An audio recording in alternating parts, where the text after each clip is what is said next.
Hello and welcome to this lecture of the course Elements of Mechanical Vibration, continuing from the introductory part of the response to periodic excitation we discussed last. Today we are going to take this response evaluation to its finer detail, starting from taking a small example of how typical periodic excitation can be represented as sum of multiple harmonic time functions, and individually calculating the response and then summing up those responses to get the total response to a periodic excitation. Okay, so as I mentioned once, if I somehow get the decomposition done, I will individually evaluate the responses to individual harmonic time function and then add them up. So, this particular slide gives you a pictorial depiction of how that activity is done, right. So, how do I evaluate the response? For the sake of simplicity, I am now going to assume that a vibratory system is subjected to a forcing function which is periodic, the way it is shown here. This is the amplitude of the excitation function f of t. Now, that f of t comprises of two functions. Okay. So, instead of showing you the function is already shown. So, you assume that using Fourier series decomposition, you have been able to decompose that and express that as not an infinite sum of sinusoids, but just the two components of it. So, imagine that if it is an ICE engine, it is primary unbalanced force and secondary unbalanced force, you know that, you remember that. So, the secondary unbalanced force has an amplitude which is fraction of the primary one. So, if you assume unit primary unbalanced force value, then you know that me omega square cos 2 pi f t. Now, in this case omega t is being written as 2 pi f t just for the sake of illustration. Plus the amplitude of the secondary unbalanced force times the cosine function representing the frequency of the secondary unbalanced force. So, this is just like a periodic forcing function. It would, if I use these amplitude values and these frequency values. So, please make a note here that I am using the fundamental frequency or a period of repetition to be 20 hertz. You can find that out. 0.05 time period turns out to be 20 hertz. Okay. Now, what is our usual process is to decompose the periodic forcing function into component harmonics. If I do that, let us assume that this is one component, this is another component. Once I know that, I can represent these components like this. So, the first component obviously will be having the same frequency as the fundamental frequency, which is 20 hertz, the period of repetition omega naught. So, it would look like this. Please recall that this amplitude was assumed to be 1. So, therefore, the first component of the forcing function has unit amplitude here and it has a frequency which is omega naught, which is 20 hertz. So, if you consider the sawtooth profile, the fundamental frequency is going to correspond to this period of repetition of the original periodic time function. So, if this was 0.05, then omega naught is going to be 2 pi over 0.05 in radians per second. So, if you want to find out for in terms of hertz, which is used here, this is going to be 20 hertz. Okay. And what is going to be the second component? Second component, as we have assumed that it is having an amplitude of 0.33, right, and the frequency will be twice, because if the first frequency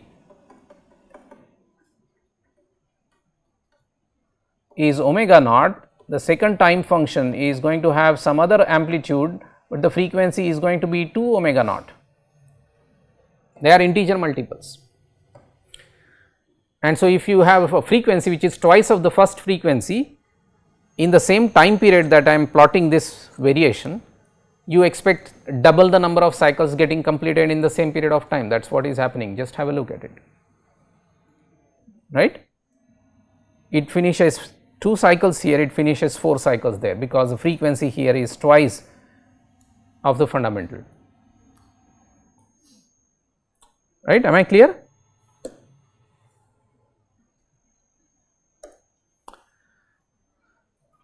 Okay. Now, what do? You have only done the preliminary basic thing, in the sense that you have identified what are the harmonic time functions of the force. Okay. And once we decide and once we assume that I can individually calculate the response of each of these components, right, and finally add the two, I get the total response. So, what is the way of finding out the response? You know the response is what?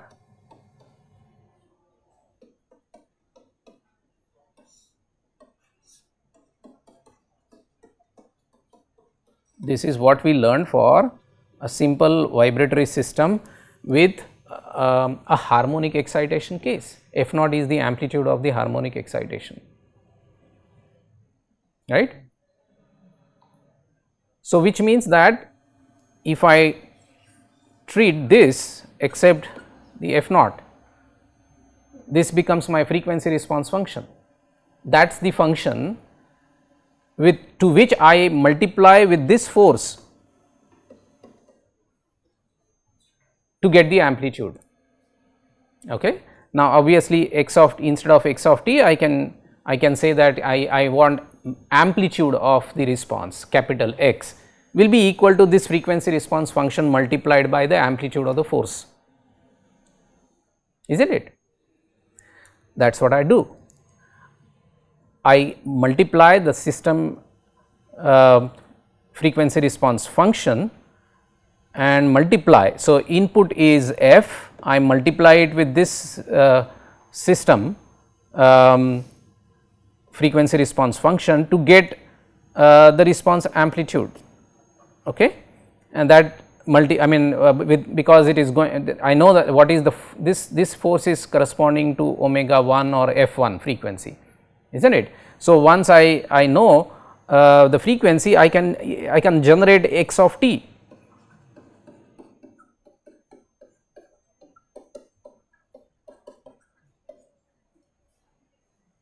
right. I can generate the time function here. So, in nutshell, what I am basically trying to do is, once I separate out the two harmonic components, two in this particular case, but in the reality in some other time function there will be multiple of them, and just for the sake of illustration we have two components, and then when I multiply this same systems FRF with the input forcing function, I get the corresponding response, and I have another harmonic time function of the force, I multiply it with this to get the response, corresponding response to this particular excitation function. And what do you do at the end? Simply add them up in time, you know. So, I add this value at this time and at the same time this value to generate at the same time this particular value. So, I simply add them up in time, appropriately ensuring that they are synchronized in terms of its phase, okay. And once I do that, I get the total response of the vibratory system to a periodic excitation function, provided our system is linear, okay. Most of the times that assumption is more or less valid, okay, and in most of the times, even if it is not strictly linear, the response obtained is reasonably accurate. We want reasonably accurate result, okay. All right. So, this is the complete response. Now,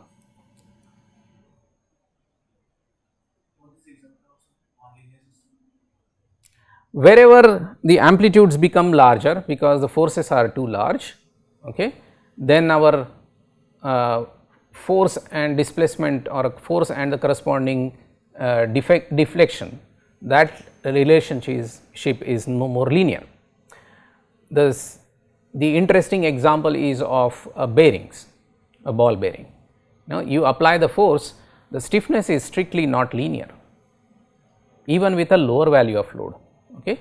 The stiffness continuously changes as you keep on increasing the force. Okay.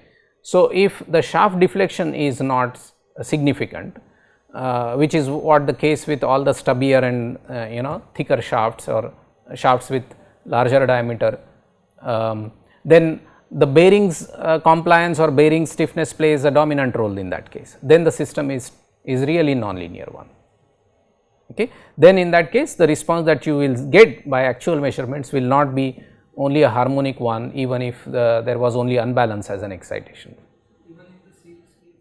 Yeah. So, all of those support structures where the coefficients or the parameters of our vibratory system, be it stiffness, be it damping, if they provide these kind of relationship, you will get a nonlinear response. The system will be that way linear. Okay. But then why are we always using this linear assumption? It is very important to understand that as well. So, the question that has been posed is that what is the example of a nonlinear system? So, I gave you the example that the rotating shafts supported on rolling element bearings is strictly a nonlinear system in because of the way bearings offer their stiffnesses. Now, unless you understand this linear vibration response, you may not be able to appreciate and understand and in fact evaluate later and comprehend and infer from the response that you will actually eventually observe for a nonlinear system. When you actually start looking at nonlinearities and nonlinear vibrations, unless you have this foundation of linear vibration response strong and clear, it will be difficult for you to realize and understand the nonlinear vibration response. That is why we have to understand first the linear one and then start looking at what if the system has nonlinearities. Okay. Then you will be able to better appreciate what you are observing, what you are getting mathematically also. Okay. That is one aspect. The second aspect is, for most cases you do get the amplitudes are small enough, you do get linear vibration response and so on. Okay. So, the second reason for that is this. And now you are clear. See, had you jumped directly on a periodic excitation case, would you have understood what we are talking about? No, because at the back of your mind you have already learned the response to a harmonic excitation. You are now in a better position to quickly grasp and understand the response to periodic excitation. Okay. We have discussed that in the first case where the period of repetition, the fundamental period corresponds to 20 hertz rotational frequency of the rotating shaft, where the unbalanced primary and secondary had these components. So, this frequency is 20 hertz, and then this based on the system's properties we got these two responses, right. So, what you notice here is the amplitude of the first component of the response maybe is 1.3 or so, and this amplitude is 0.5. So, when they add up, you can see that 1.7 or 8 is the total amplitude here. Okay. And then if you find out peak to peak, maybe close to 3 unit of response, right. So, 3 units of peak to peak amplitude is what you get finally for a given forcing function, which is periodic, and that happens when your rotational speed is 20 hertz. And obviously, because I mean that also implies that your primary unbalanced force is having a frequency of 20 hertz. Now, let us look at what happens if I now have a situation here where I increase the speed, and now the new fundamental period is slightly reduced and therefore, the fundamental frequency has slightly increased. So, instead of 20 hertz, the primary unbalanced force is fluctuating with the frequency of let us say 24.5. Okay. Now, here there is some assumption related to the damping value that I have taken, but that may not significantly alter the core result here, right. So, for a given system having certain value of k, m and c, let us say now the force is now varying with a frequency of 24.5 as a fundamental frequency. So, if I do the same process on this forcing function, the only thing that is changing is now this f is going to be increased from 20 hertz to 24.5 hertz. Now, when I do that, I follow the same process of decomposing the periodic input function forcing function into its component harmonics, and then using the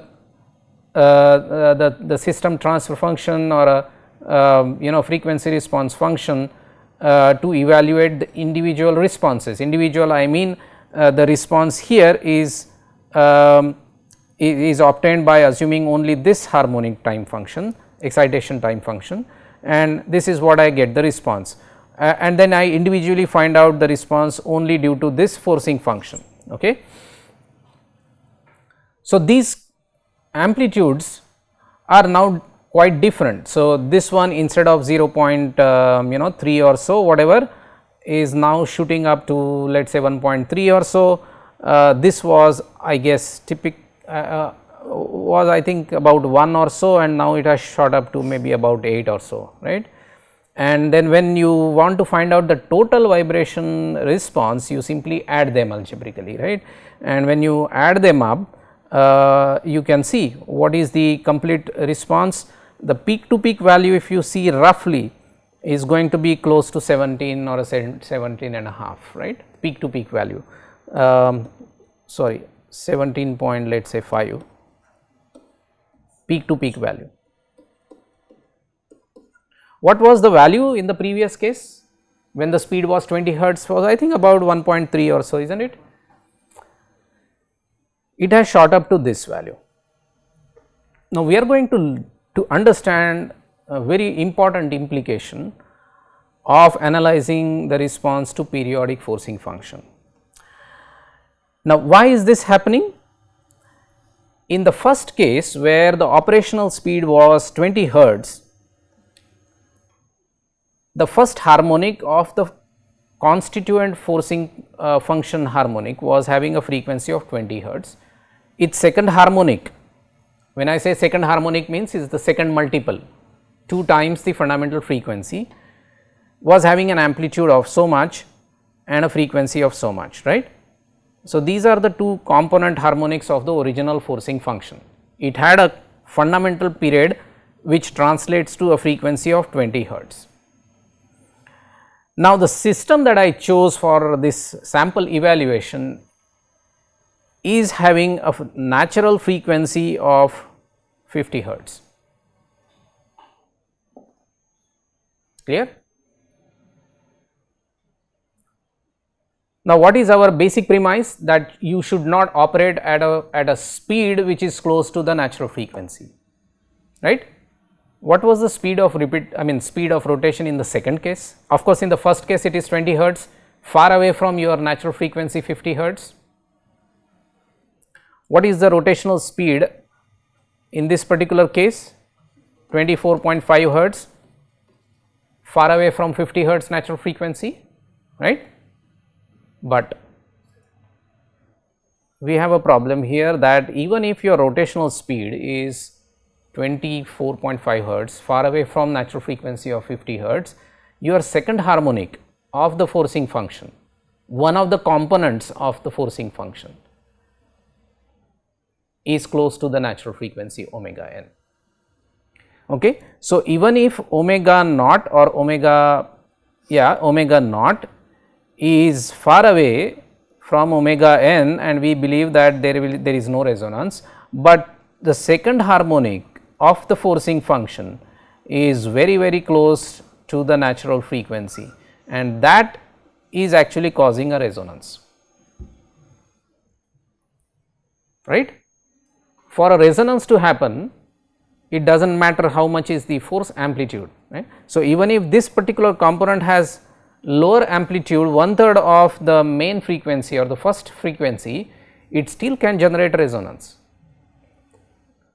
You require matching of the frequencies, right, when you call resonance. So, if I now look at this frequency response function or a dynamic magnifier, earlier I was operating somewhere here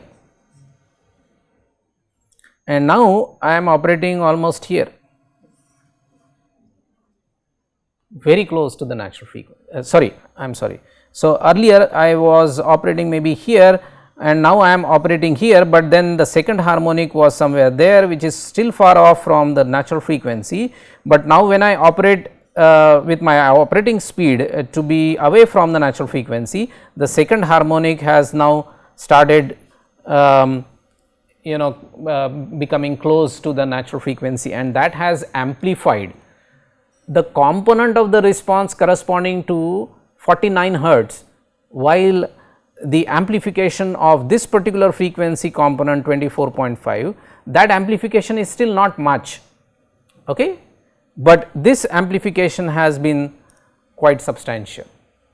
And that is the reason that in this particular case the peak to peak amplitude was 1.3 units and this went almost close to 18 units. All right.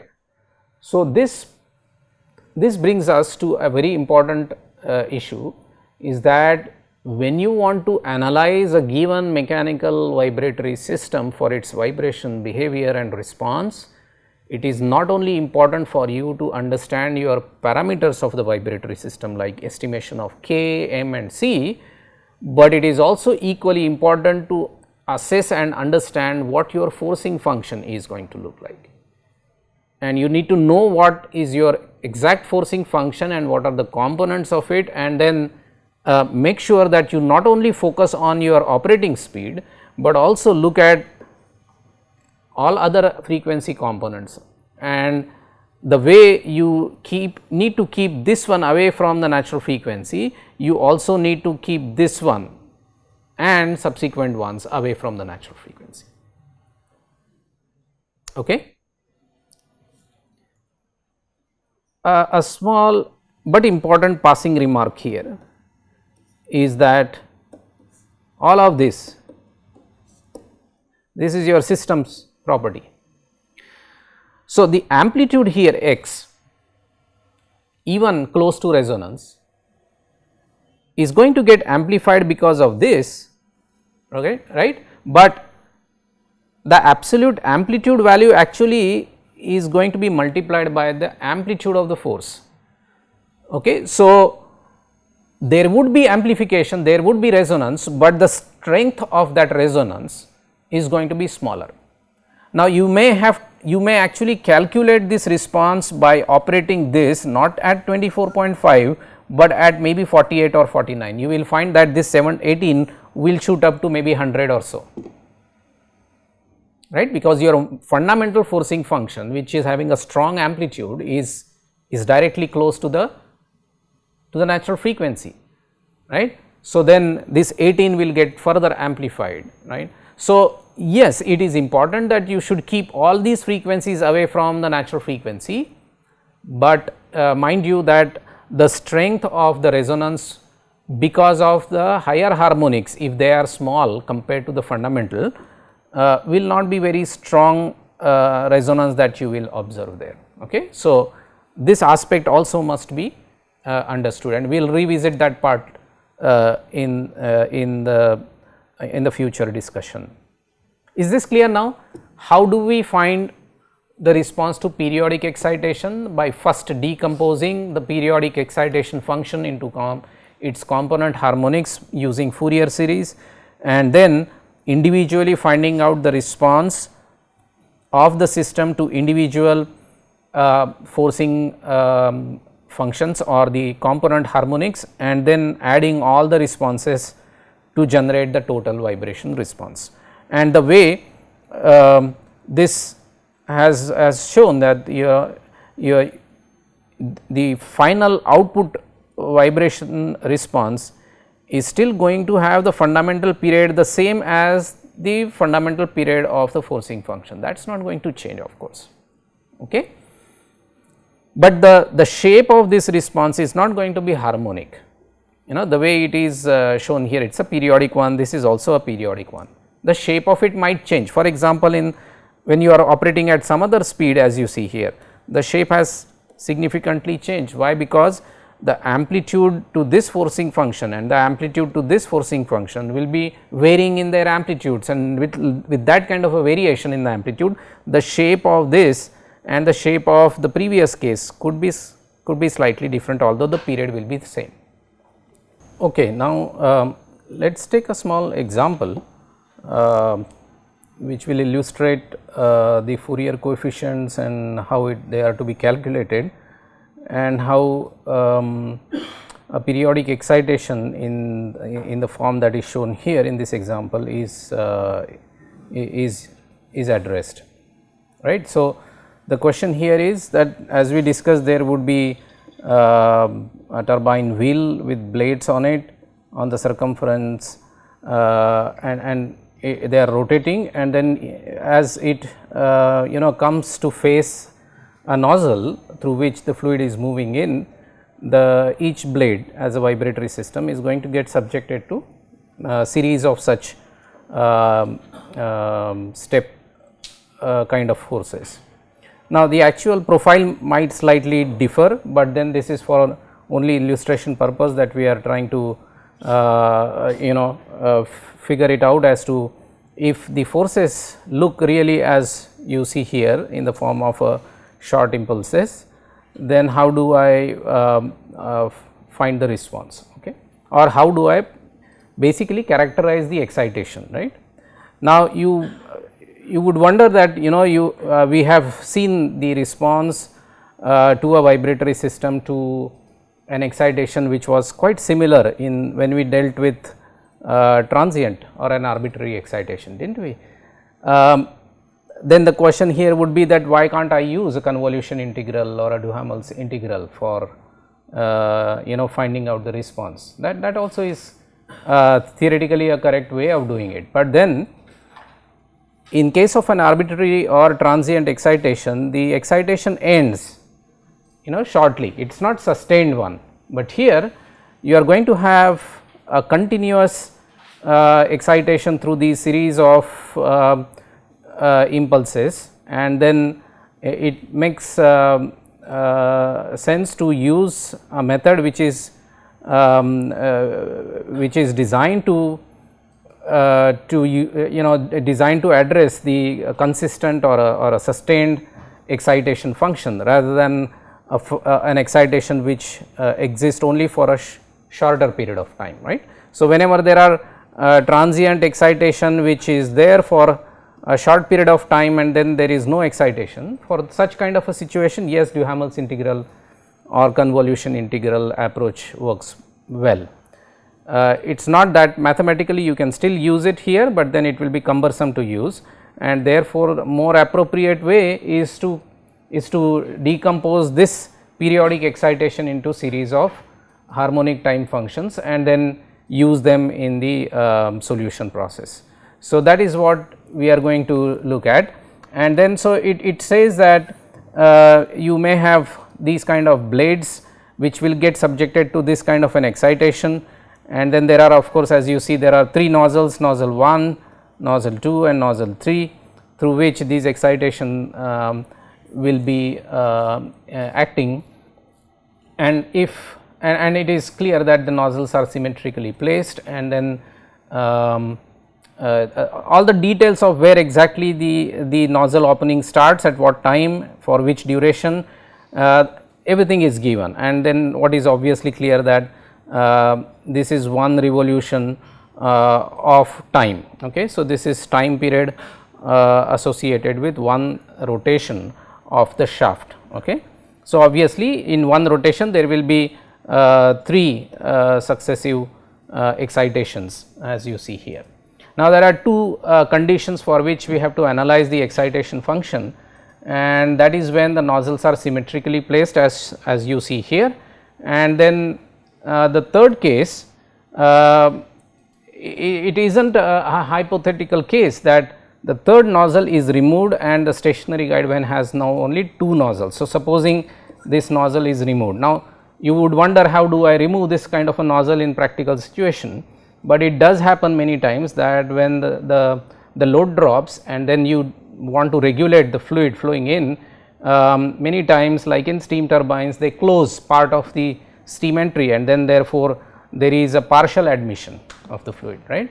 So, then it is not like removing it, it is just that the excitation is no more there, right. So, then you will not have this excitation, that excitation is missing. Then would it cause any change? That is the question, right. And we will have to figure this out in the second part. Let us focus on the first case when the nozzles are all acting and the fluid is flowing in and the blades are subjected to such excitation. Now, we all know that the excitation function defined like this will be represented by a Fourier series. We have discussed this earlier, that this Fourier series will be looking like this, and the coefficients of the series, the coefficients of individual harmonic functions, they will be obtained mathematically and the expressions are already discussed. The fundamental frequency omega, or sometimes we put a subscript of omega naught, which is the base frequency or the fundamental frequency, and then as n changes from 1 to infinity, you have just multiples of the fundamental frequency, which we call as harmonics of the fundamental frequency. Now, first thing is what is the value or what is the numeric value of this omega naught. We already have seen that this omega naught is nothing but 2 pi over capital T, is not it, where T is the, what is T? T is the time period of repeatation. Please note, in case of rotating system it need not be one rotation, it need not be one rotation, right, which is very clear in this case. Will you call this as the time period? Is this the fundamental period? It is not actually. Although this pertains to one revolution, it is actually this that is the time period of repetition. Why? Because you can see that this is the pulse which is repeating, you can notice that this is going to repeat like this. So, there will be 3 repetitions in one rotation. Okay. So, time period of repetition need not be a rotational speed in this case, or the time associated with one rotation or time for one rotation is not the time period in this particular case. Okay. So, you have to see how your excitation function in time domain is looking like, and then of course, this capital T is going to be 1/3 of the total time for one rotation. Okay. So, that is your capital T in this particular case, and therefore, omega naught will be accordingly adjusted. So, that this T is 1/3 of the time for one rotation. Okay, that is important. So, once we do all that, this capital T then turns out to be 1/3 of the time for one rotation. Now, if it is to be noted that this is RPS, okay, that is rotation per second instead of RPM. Okay, if you denote n for RPM, then it is going to be n by 60. So, that is rho in this particular case. Okay. And that rotation per second of course is the, what do you call that? Hertz. That's the sign, yeah. So, the alternate unit there will be hertz. So, we all know that time and the frequency, if frequency is in cycles per second, is denoted or they are related like this. So, therefore, the period of repetition will be 1/3 of time for one rotation. Now, time for one rotation is going to be 1 by rho, and therefore, the time, so this time is for one rotation, and therefore, time of repetition for this excitation function being 1/3 of the total time for one cycle, it is going to be 1 over 3 rho. Okay.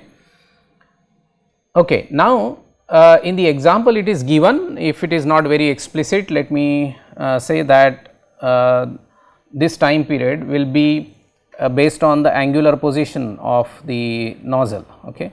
So, if it is rotating like this, or if it is rotating like this, the position where this excitation function starts is obviously going to be the time it takes for moving from 0 time position to the starting of the nozzle, right, and this width will be 1/12 of a revolution, right. So, the angle pertaining to this opening would be 1/12 of a revolution, which means 30 degrees of rotation, okay, and this one I guess is going to be 45 degrees, and so accordingly we need to calculate what is this time T1 and T2, and they will be required later on in the calculation of these coefficients a n and b n. So, what we do is, based on this information that the position of the opening of or the start of the nozzle area is 45 degrees starting from the horizontal, that is the time, I mean that is the location from where we count the time, that T1 which is the time it takes to reach the opening of the nozzle for the blade, is going to be 45 degrees. So, obviously, it is going to be 45 over 360 degrees times rho. So, this is the time which you can calculate based on the geometry and the position of the nozzle. So, this is the time T1 that you can find out, is not it. So, if time for one rotation is 1 over rho, okay, time for one full rotation is 1 over rho, then the time for an fraction of the rotation, that is 45 degrees, will be 45 by 360 times the time for one rotation, which is 1 over rho, and that is how T1 is getting calculated here. Now, the nozzle area, this angle is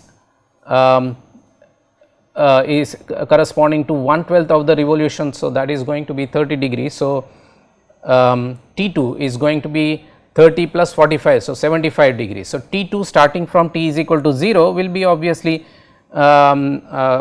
calculated by adding this T1 to 30 degrees. So, 45 plus 30 is 75 by 316, that is how your time T2 turns out to be. Capital T of course is 1 over 3 rho. Now, why am I calculating these two times is because the coefficients which are now required to be evaluated are given by these expressions 2 over t integral f t cos n omega t dt, that those expressions you have already learnt. Now, f of t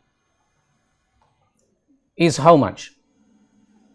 What will be the, I mean these are the standard expressions, assuming that the function f of t acts from 0 to capital T, right. For example, if I have an excitation function which is going to be like this, and if this is the total time period, I will have to integrate from here to here full time duration. But in my case, where what you see here is that the function f of t is non-zero only between time t1 and t2, it is only non-zero here, and the value of that f of t is actually constant p, that is the strength of that impulse or the force which is acting.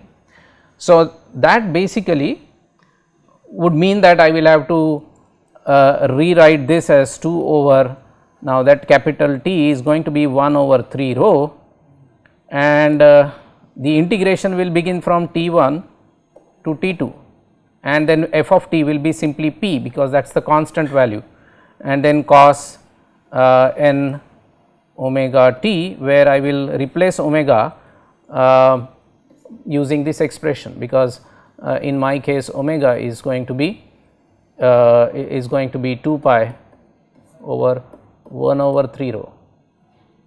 Okay.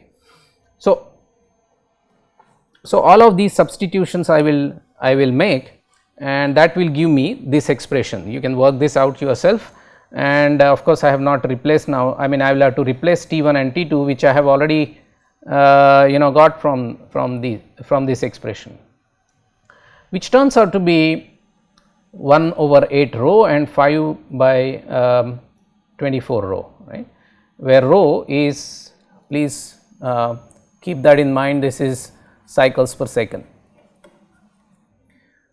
or rotations per second of the blade. Is this clear? An, how the coefficient is actually to be evaluated. Please understand that for us to implement solution process by individually using the component harmonics of this periodic time function of the force, I will have to quantify what is An and what is Bn, and of course, what is A naught. A naught may not be so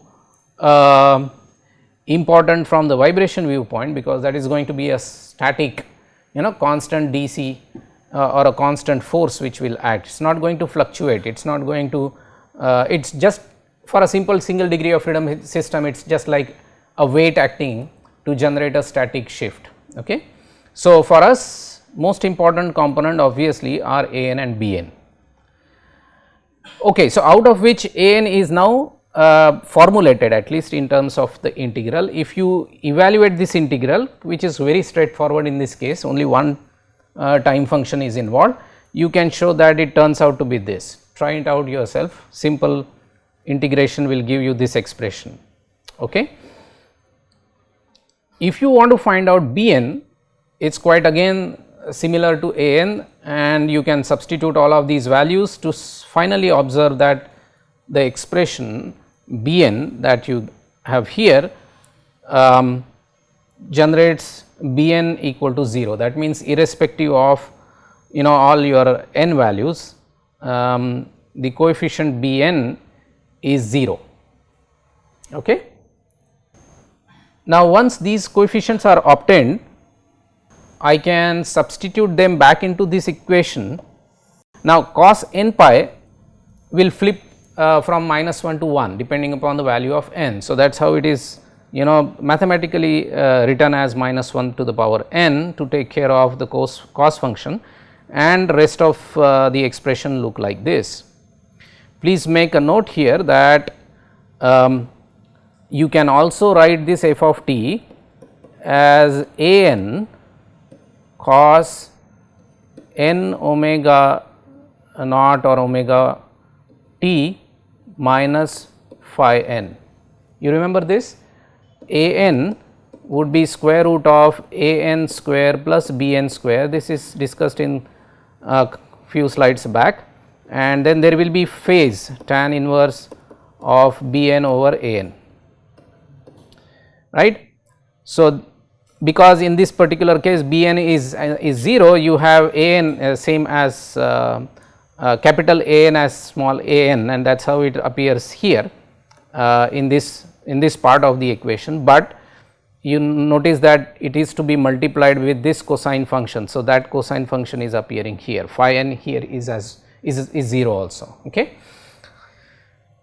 So, this is how for a typical excitation function which is not harmonic, but periodic, you get to represent that periodic function as a series of sinusoids. So, if you simplify this f of t is appearing like a summation of some amplitude times cosine omega t, of course multiplied by n, or omega n, which should not be, or omega I must write, so that I is changing from 1 to infinity. So, some amplitude and its harmonic time function I starting from, let us say 0 to infinity. If I is 0, cosine function will be 1, and then as you keep on increasing the value of I, it is essentially series of harmonic forcing function. So, that is what we have done, that through Fourier series decomposition we have converted a periodic waveform or a periodic excitation function to its component sinusoids or harmonic functions of time. Okay. And then we treat, as we discussed earlier, we treat individual harmonic excitation functions as the only one which is acting or exciting the vibratory system, find out its response to that harmonic time function, then keep on finding it for other time functions and then simply add them up to generate the total response. That is the whole philosophy which you have already understood. So, the job here was take an example like this, a practical example, and look at how its decomposition can be obtained, and then once you have this mathematical expression you can quickly code this, you can quickly code this and then set the values of p or time t1 t2, and then you will get all the coefficients, and then your response is also straightforward to get. Okay, now a bit of an interesting analysis of these expressions that we have got. So, what we know is this a n was obtained like this, b n was 0, and then our f of t has been shown to be this, and a n and phi n are given by these expressions. You must note that ultimately it turns out to be a cosine function. Okay. So, it is a cosine function with some amplitude, that amplitude is dependent on value of n. So, all these, so in this plot which I am showing you, I am displaying the first 10 coefficients, that means I am displaying here a1, a2, a3, a10. Mathematically this series is an infinite series. So, you can keep on adding hundreds or thousands of these functions, but what you see here is that I have displayed first 10 terms or first 10 coefficients, okay, with of course this multiplying cosine function. What you notice, this is the 0th function, that is a naught, does not change because it is not multiplied by any harmonic time function, it is a constant value, that is what you have, p by 2, that is half. Okay. For the entire period of repetition I am plotting all these coefficients. What is the first harmonic time function? That is going to be cos n equal to 1. So, cos omega t minus 0, and a n will have its own value which is given by this. Okay, cos pi is going to be minus 1, and because cos pi is minus 1, you see that it is starting from negative value. Sin n pi by 4 will make it have some value which is not 1 or 0. So, it starts like this, and you can see that it completes one cycle, this is very important. So, the first harmonic time function in the period of repetition completes one full cycle. What happens for the second component or second harmonic 2, n equal to 2, a2 will have its own, will have its value starting from here, that is its amplitude, cosine function again, but positive, and then you see that there are 2 cycles getting completed in the same time period. Okay. This is your n equal to 2, it completes this one cycle and then 2 cycles. We expect that to happen. Second harmonic will have a frequency twice the fundamental frequency. So, you will expect in the same time period 2 cycles repeating, and then you can keep on watching other harmonic functions, n equal to 3 and then n equal to 4 here, which one is the black. Okay. So, you can simply see how their amplitudes are reducing. So, if I plot the frequency spectrum, you will realize the amplitudes actually, most of the periodic signals, they monotonically keep reducing in their amplitude value. Frequency increases, the amplitude decreases. Most of the times, it is not 100% the case, in all the cases, but whenever the excitation time function is distorted from its harmonic form, let us say instead of this, if it is like this, right, all your subsequent amplitudes will keep on reducing monotonically, that is for sure.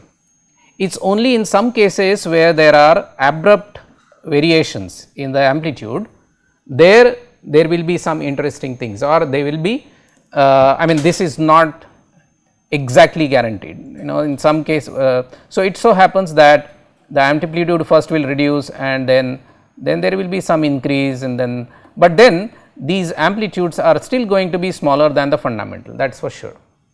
Okay, let us see what happens that if I now recreate the original signal by using the first 5 terms of the series. Okay, this was my excitation function, did not I had this as my excitation function, my time period was this. Now, I have decomposed this into a series of harmonic time functions, and then if I keep on generating this, so let us say n is equal to 1 to infinity, instead of infinity, if I take only 5 terms and then add them up and recreate the original signal, this is what I do get. So, instead of a perfect step function like this, I get a slightly rounded function, but still you can say that okay, this is approximately recreating the original signal, approximately. There will be of course some errors associated with the recreation, and this is something which is going to happen for abruptly changing signals or abruptly changing functions, because it is very difficult for few terms to take care of such a sudden changes in their amplitude values. Okay, if I consider next add additional 5 terms, that means now I am trying to recreate this by considering the first 10 terms. Now, you can see that it is coming closer and closer to the original time function, and of course, there are some other issues where such kind of functions will still have problems at these corner points, and then it may not be able to theoretically recreate the exact step function. So, all of that accounted for, but fortunately for us most of the times the function is a smooth function, although it is not harmonic, it is still smoothly varying. Okay, most of the times I am saying that it is not always the case, but you will find that if it changes like this, then the chances are that only first few terms would recreate the original this function with much better accuracy. Okay. So, you do not need infinite terms in your decomposition to recreate original signal. In fact, later on the higher harmonic components are so small in amplitude that they can be easily ignored. Okay.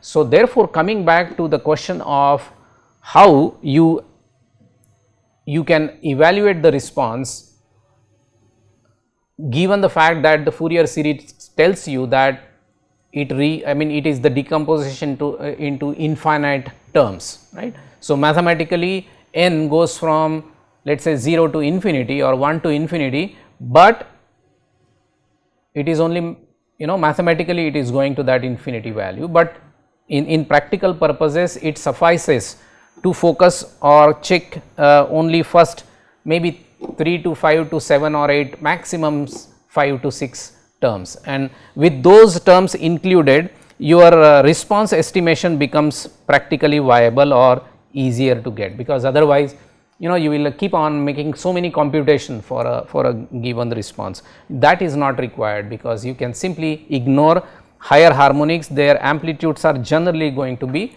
small enough to be ignored, particularly for excitation time functions which are reasonably smooth, which will be in most of the cases. Now, this is an example where one of the nozzle is shut off. That means this nozzle does not let the fluid in, and I basically close this nozzle. Okay, this or this, whichever. If I am going this way, this nozzle is in. So, the fluid is going in, but the fluid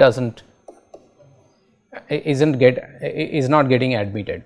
So, then what is the period of repetition here? will it be 1/3 of the rotation?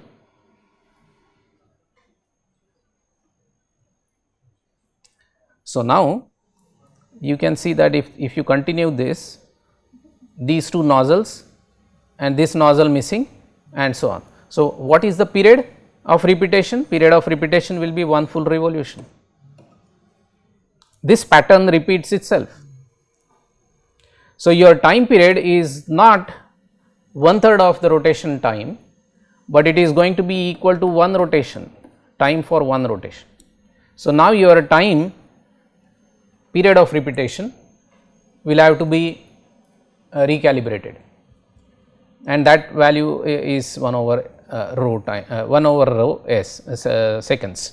And with that substitution, and then of course, when you want to integrate it for this period, your integration will involve this integration and this integration, right, and that is why you are seeing there are two terms in the expression for A n and of course, for B n as well. So, in this particular case, please make a note that your A n is non-zero, but your B n is also non-zero.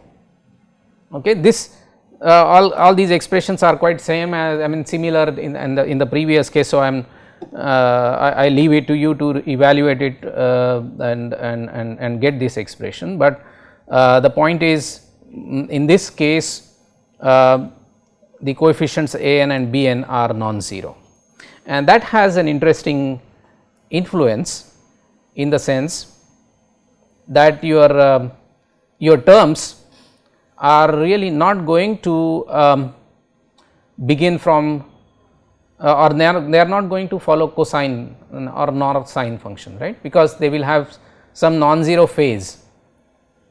So, you can notice here that the first harmonic function, of course, this is also interesting that your DC or a constant value A naught, okay, for the same amplitude of your step function of p.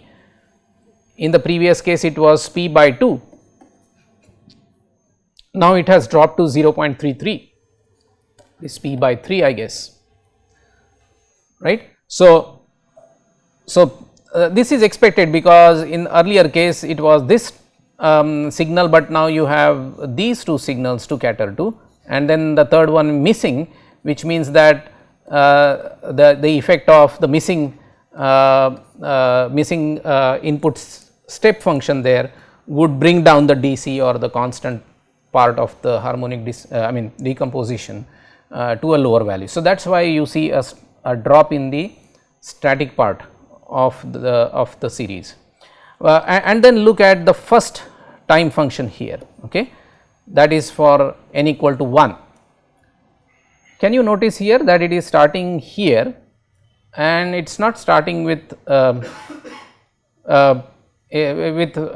angle equal to 0. It is not a cosine function starting from unit value either minus or plus, and this is because the value of phi in this case is non-zero, it is neither 0 nor 90. So, it is because you have both Bn and An being non-zero values. Okay. So, there will be some phase which is going to start your sine function cosine function from here, and but then you can see that it completes one cycle, right? You can just follow it, this completes one cycle. The second harmonic function, the second term here is this one, and it completes two cycles. You can see that it is going to complete one cycle somewhere here and another one subsequently. Again here it is neither it is not starting from here, it is starting from here, okay, and so on. If we now take 5 terms, okay, it recreates the signal like this. Obviously, this does not really look like two rectangular pulses one after the other with the third one missing. So, it is all because whenever you have abruptness and some the missing pulse itself will be like generating some amount of abruptness there is no consistency. Okay. Once that is lost, you need even more number of terms to recreate that.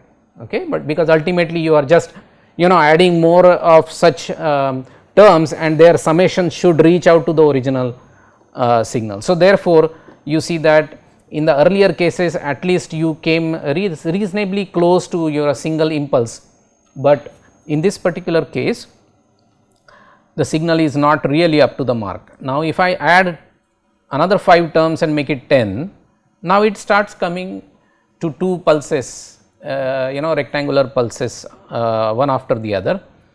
So, 10 terms bring it reasonably close, and then you get closer now by taking 20 terms. So, now you need double the original terms to have some kind of a reasonable recreation, but at the edges you can start seeing some ripples being generated. Those are typical of such kind of an abrupt time functions. Okay. So, are you clear about now how a periodic excitation function are actually decomposed into component harmonics using Fourier series decomposition? A small point there to make here is that this particular integration function which we use, it is imperative for us to somehow get this f of t written in mathematical terms, then only you will be able to integrate it, right.